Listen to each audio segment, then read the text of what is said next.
जो पीड़ा पतन निवारण का संकल्प लेते हैं, ऐसे लोगों को तो प्रभु स्वयं ढूंढता है।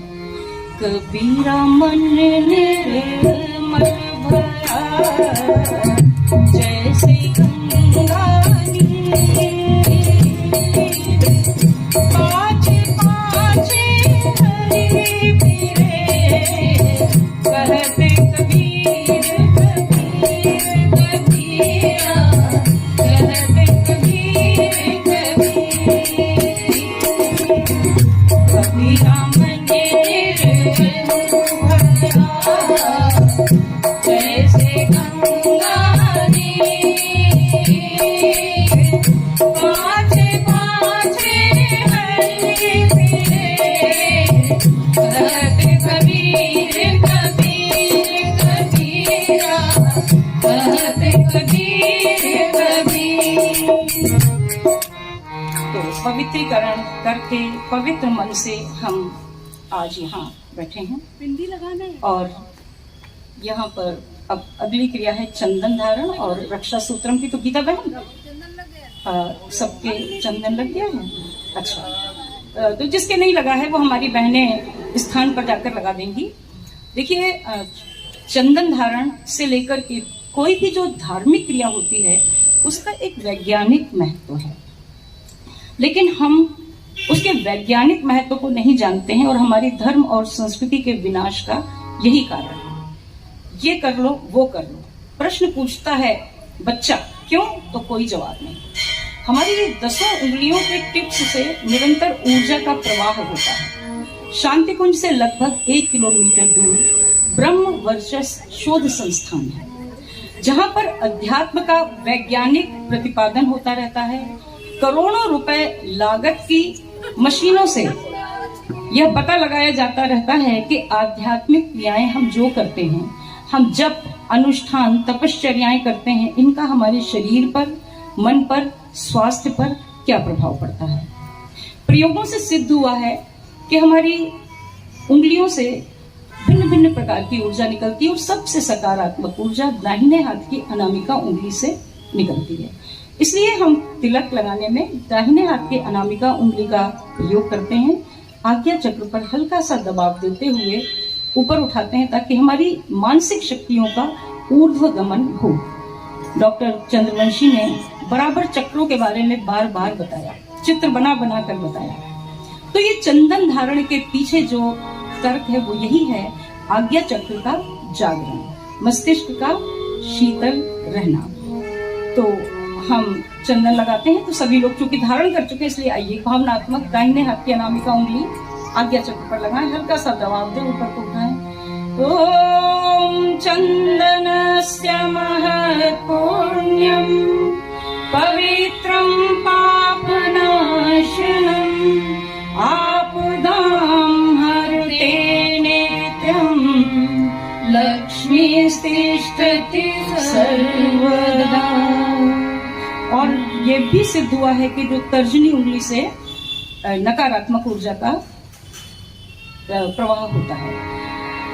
जब भी ये बताया जाता है कि एक तर्जनी उंगली अगर हम किसी बतिया को, किसी लौकी कद्दू को दिखाएंगे तो सड़कें काली हो जाएगी, तो बच्चे प्रायः यह प्रयोग करके एक फल को सड़ा कर ही इस बात की पुष्टि करते हैं। रामचरितमानस के बाल कांड में लक्ष्मण ने भी परशुराम के क्रोध करने पर यही कहा था कि इहाँ कुम्हड़ बतिया को नाही जे तर्जनी देख डर जाए। इसीलिए पूजा पाठ में हम इस तर्जनी उंगली का प्रयोग नहीं करते। आइए, इसके बाद है रक्षा सूत्र, अर्थात एक कलावा जो हम मानते हैं। तो गीता जी इसे भावनात्मक करें। देखिए, आप ये मान के चलें कि जो हमारा कर्मकांड है और जो हमारी भावनाएं, इन दोनों को मिलकर ही हमारा यज्ञीय विज्ञान पूरा होता है, जिसमें कर्मकांड का लाभ कम और भावनाओं का अधिक होता है। तो हम ये क्या करते हैं, क्यों करते हैं, अगर ये जान लें तो हमारी पूजा पाठ सार्थक है। इस रक्षा सूत्र के साथ जुड़े हुए अनुबंध होते हैं साधना, उपासना, आराधना, समयदान और अंशदान। साधना, उपासना, आराधना अनुबंध हैं और इनकी पूर्ति के लिए समयदान और अंशदान करते हैं। सबसे पहले साधना के बारे में बताते हैं, लेकिन हम यहाँ उपासना के बारे में बताते हैं कि कुछ सुंदर उपासना केंद्र है। हेमंतनाथ शिव मंदिर गायत्री प्रज्ञापीठ हेमंतनाथ, शनि धाम, सूर्य मंदिर और ये योग का केंद्र। इस स्थान पर भक्ति की दोनों धाराएं सगुण और निर्गुण का अद्भुत संगम है। योग के माध्यम से निर्गुण के पथ पर आगे बढ़ते हैं और मंदिर में पूजा करके सगुण द्वैत भाव की भक्ति करके मुक्ति को प्राप्त करते हैं। बिना इस तर्क के इस सगुण और निर्गुण में कौन सा श्रेष्ठ है। तो तुलसीदास ने भी रामचरितमानस में यही कहा, सगुण ही अगुण ही नहीं कछु भेदा, सगुण ही अगुण ही नहीं कछु भेदा, गावहि मुनि पुराण बुध भेदा, गावहि मुनि पुराण बुध भेदा, अगुण अरूप अलग अज सोई, अगुण अरूप अलग अज सोई, भगत प्रेम बस सगुण सोई, भगत प्रेम बस सगुण सोई। अर्थात सगुण और निर्गुण इनमें कोई भेद नहीं है। जो निर्गुण ब्रह्म है, जो अगुण है यानी गुण रहित है, यानी अर्थात सतोगुण, रजोगुण, तमोगुण तीनों गुणों से रहित है, अरूप जिसका कोई आकार नहीं है, अलख जिसे देखा नहीं जा सकता है, अज जो अजन्मा है, जिसका जन्म ही नहीं हुआ है, वह भगत प्रेम बस सगुण सो हुई, वह भक्तों के प्रेम के वशीभूत होकर सगुण हो जाता है।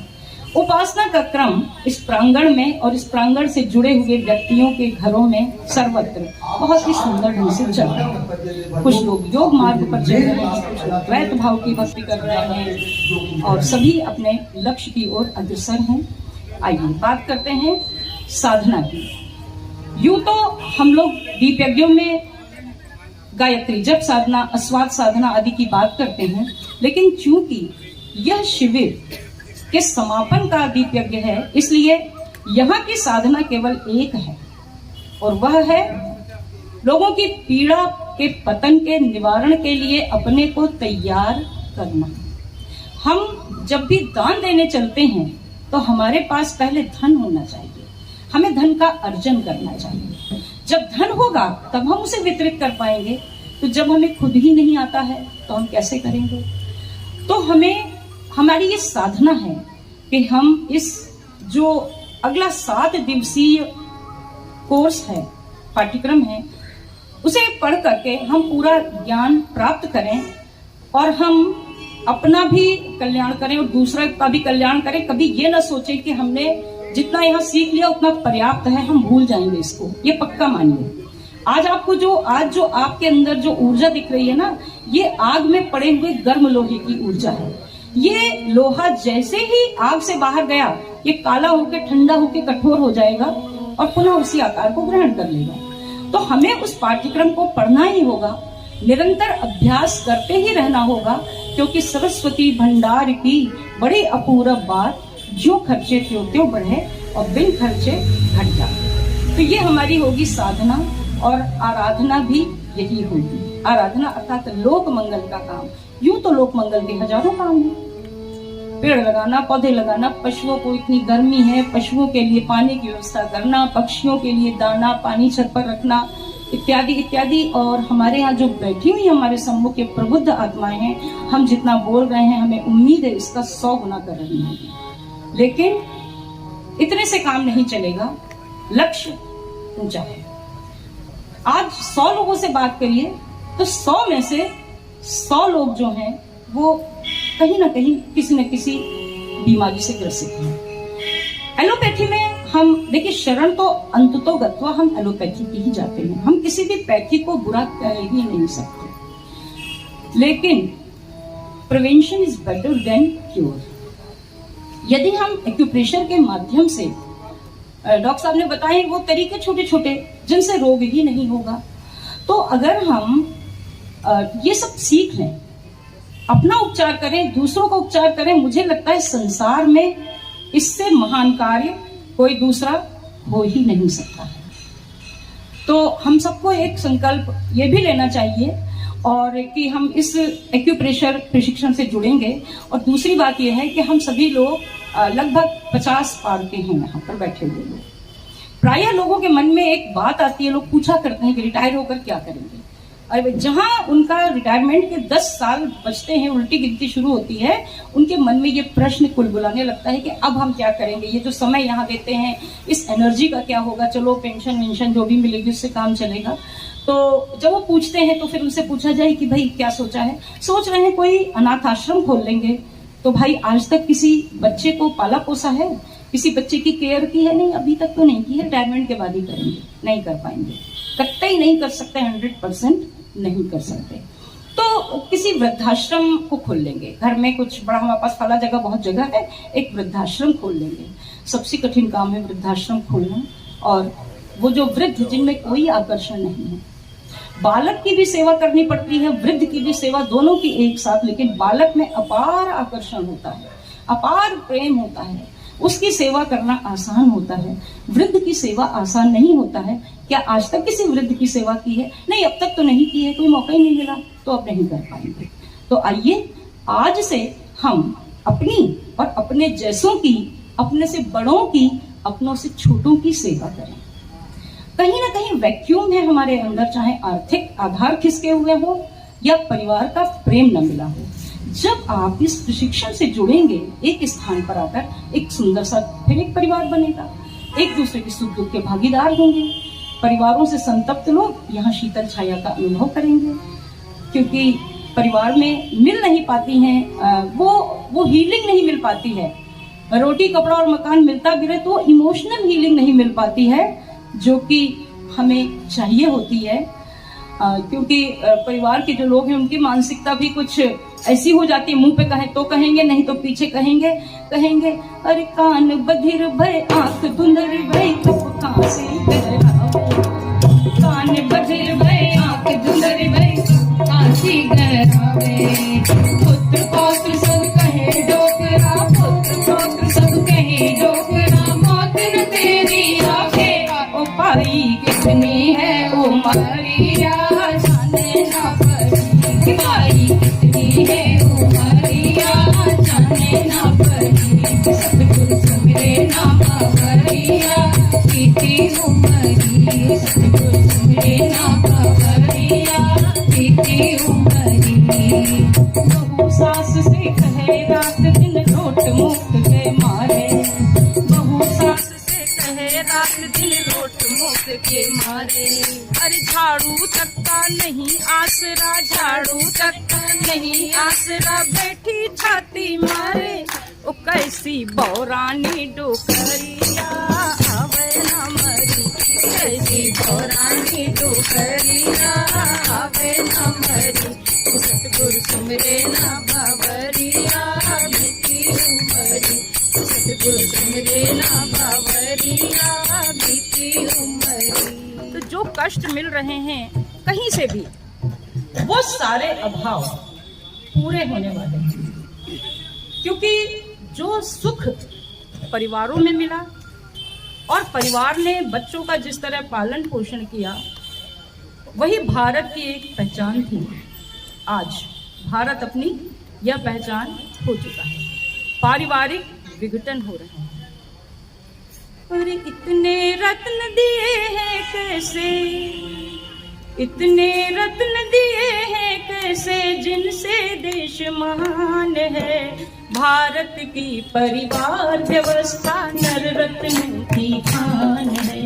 भारत की परिवार व्यवस्था नर रत्नों की खान है। इतने रत्न दिए हैं कैसे, इतने रत्न दिए हैं कैसे, जिनसे देश महान है। भारत की परिवार व्यवस्था नर रत्नों की खान है। भारत की परिवार व्यवस्था नर रत्नों की खान है। किसी खान से धूल निकले थे, माँ ने उन्हें संवारा था। किसी खान से धूल निकले